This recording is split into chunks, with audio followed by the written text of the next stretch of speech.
Hi, everybody. Welcome to Carolyn's Psychic Playroom. I am obviously Carolyn, and happy Valentine's Day, everybody. I'm here with my amazing, wonderful husband, John Voigt, and we are here with a special Valentine's Day edition of Carolyn's Psychic Playroom.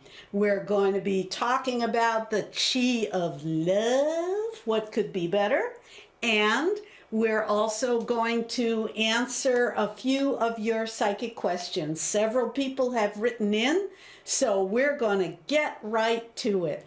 It gives me great pleasure to introduce this wonderful man. I won't say how long it's been, but it's been a minute, and we've been together a minute.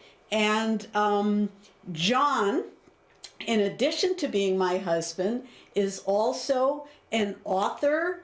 He is the editor of Chi Encyclopedia. He's contributed numerous articles about Qigong and Qi and Chinese medicine, Chinese energy, and he's going to talk about that with us. In addition, John is, I will also throw out, he's also a musician. He's a great bass player. He's a writer. He's just an all-around fabulous human.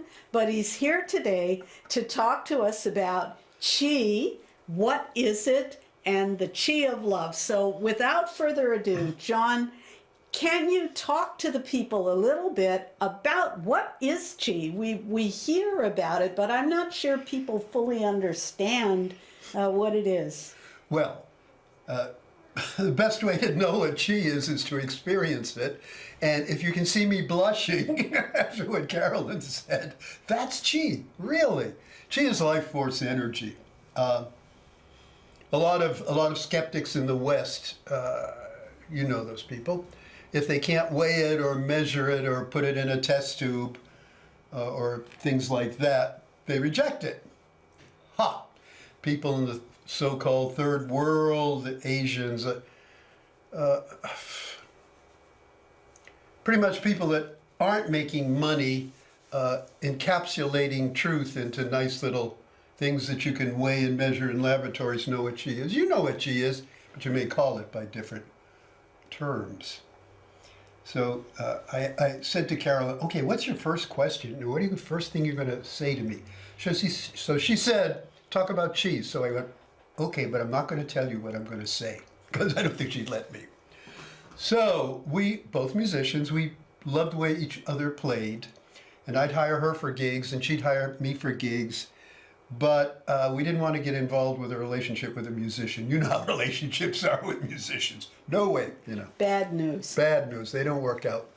You finish the gig and you get home, go home and you start arguing what's the right chord change, or the waitress was flirting with you. What did you, you know, why'd you give her, you know, all that stuff. So we did a gig by McDonald's in the Longwood Medical Center. She was with her daughter. Rainy, we like ethnic foods, so we go to eat here in Central Square. And her daughter, a delight, she just came over for Valentine's Day, delightful, delightful person. I love her dearly.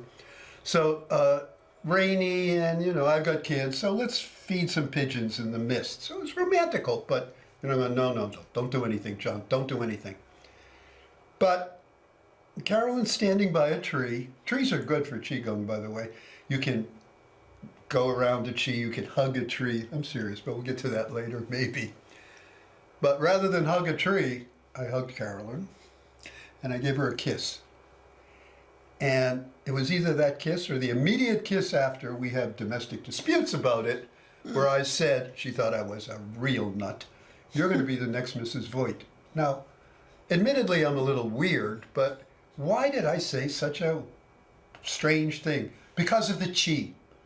When you're out there and you come across somebody who's really beautiful, that you love a lot, and there's something about him or her that turns you on, that turning on, that's Qi, that's life force energy. You can't wait, maybe you can measure how much you blush, but that's a measurement on heat in your cheeks. That's not the love, that's not life energy. Okay. Um, yeah. So my question is, and I Darling. think people would want to know, how can they agreed and admitted that we all have this energy, right? And that we all know what it is, even if we can't always nail it down and describe it. What is maybe one technique or one thing in maybe 4 or 5 minutes that you could show them that could help them to experience chi or to feel it in their own lives, or something that they might be able to do that would be good? Can you talk about that? Sure, thanks, honey. A nice trick when I show chi to people, when I present it and all, I go, right now, about 75 pounds or more is pressing into your body. Where's it pressing? Where's it coming into you? Now, I've done this with about maybe 100 people. Some people get kind of close, but nobody's nailed it. So, sweet audience people, chi is pressing into you right now. Maybe about 75 pounds. That's a hint. Okay. I wish you were sitting in front of me. That's another hint. Anybody get it? It's in your buttocks. Feel your bum. Feel your butt. That's weight. That's gravity. Gravity is the chi of the earth. Your gravity interacting with the earth is life chi as that. Here's another example. If you don't want to, I should ask permission to send chi to you. Put up your hand to the camera, but if it's too spooky for you, don't do it. And if it's really spooky, just don't look at this for a couple of minutes. So hopefully I have your permission. I'm now going to send chi to you. Hold your hand like that. I can feel it already. See it, honey? I love this. Okay. No, you don't do it. I'm doing it. Domestic fight. I'm not on a show yet. Okay. There it goes. If you're doing it, you don't force it.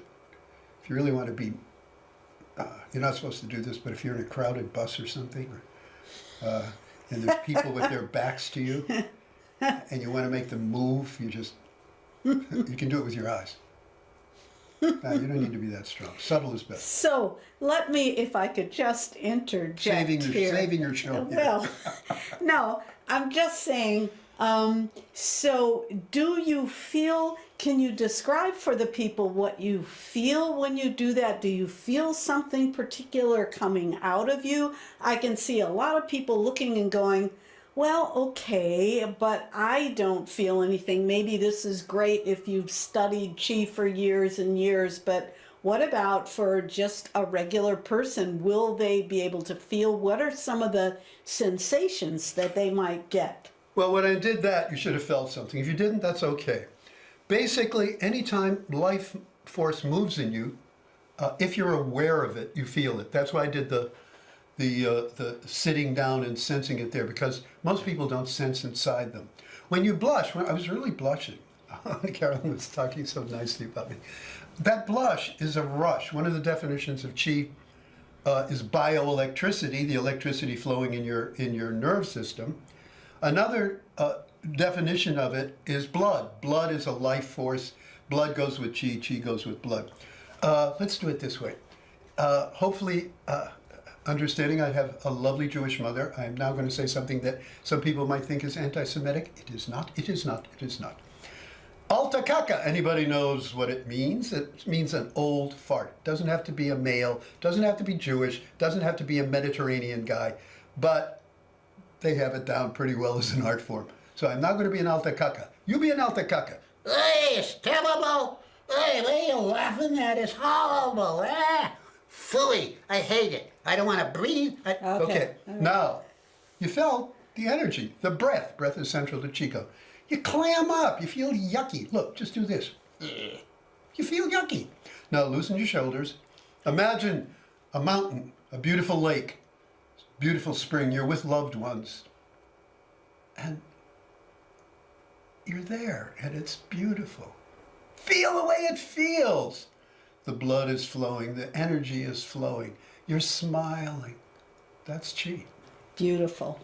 John, thank you so much Thank for you, Mom. talking and giving this little demo. I hope that gave you some idea. First of all, John, you got to admit he's kept me entertained for 30 plus years. I'm a ham. He is a ham. But also, there's something about the chi and about feeling it and the different ways of feeling that turns out to be very important.